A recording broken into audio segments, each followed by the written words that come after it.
ce poster avec mon groupe dans le cadre du cours de méthodologie. En fait, ce cours, il avait pour but de nous apprendre à rechercher des informations essentiellement sur des articles scientifiques, vraiment avoir des sources précises pour étayer un sujet ou des articles qu'on devait faire.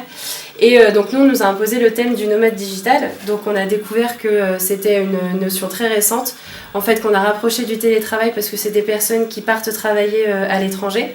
Donc soit avec un ordinateur et une connexion internet, et donc ça concerne que ces personnes-là. Il n'y a vraiment pas de notion de métier large. Ça va être que les community managers, que les graphistes, tout ce qui a un lien avec le web, et où ils ont vraiment besoin que d'un ordinateur pour travailler.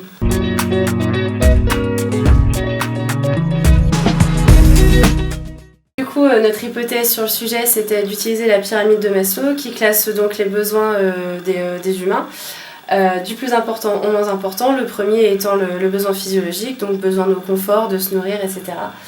Et on s'est rendu compte que pour les nomades digitaux, cette pyramide était inversée, puisque quand ils partent, en fait, le côté confort, nourriture, tout ce qui est physiologique, c'est pas forcément leur priorité à atteindre. Eux, leur premier objectif, c'est vraiment de s'enrichir culturellement, de s'accomplir. Et c'est ça, du coup, qui va passer en premier dans la pyramide. Et donc ça, on a pu le confirmer à travers une analyse qu'on a fait sur des articles de blog, puisque c'était que notre source de données, c'était que des articles de blog. Et on a analysé à travers ces articles le sentiment de sécurité, s'il était très présent, le besoin de s'accomplir, etc. Et en fait, à chaque fois, on a attribué des points selon si le besoin était plus ou moins important dans l'article. Et c'est grâce à ce recueil de données qu'on a pu confirmer du coup notre théorie sur la pyramide de Maslow qui a été inversée pour les nomades digitaux.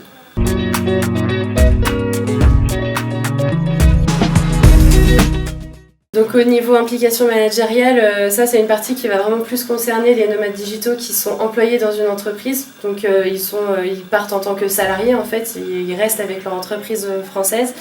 Et le problème qui peut se poser, c'est déjà la confiance que l'employeur doit avoir dans son employé, savoir s'il va bien atteindre ses objectifs et pas passer tout son temps à voyager et à faire des activités. L'autre point aussi, ça va être par rapport aux autres collaborateurs, savoir s'il ne va pas y avoir un système, une mentalité de jalousie qui va se développer parce que les autres ils vont rester derrière leur bureau pendant qu'il y en a un qui va être en train de travailler. Donc ça c'est pareil, ça peut être compliqué à gérer et c'est souvent du coup la grosse limite qu'on constate pour les nomades digitaux qui sont employés dans les entreprises.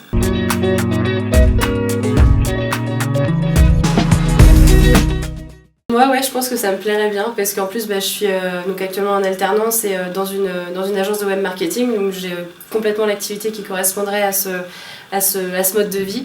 Et c'est vrai que de pouvoir allier du coup voyage, découverte d'autres cultures, rencontrer d'autres personnes, etc., tout en continuant à travailler dans le domaine qu'on connaît, c'est vraiment quelque chose qui est hyper intéressant et qui peut être enrichissant.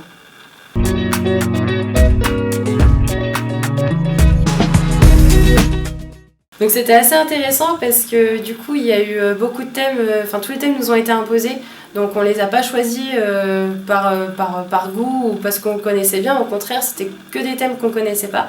Et là de pouvoir faire le tour du coup, de voir les autres étudiants nous expliquer comment ils ont travaillé, de voir les difficultés qu'ils ont pu rencontrer, ce qu'ils ont appris, c'était vraiment intéressant, c'est des sujets très divers en plus, donc c'était assez enrichissant.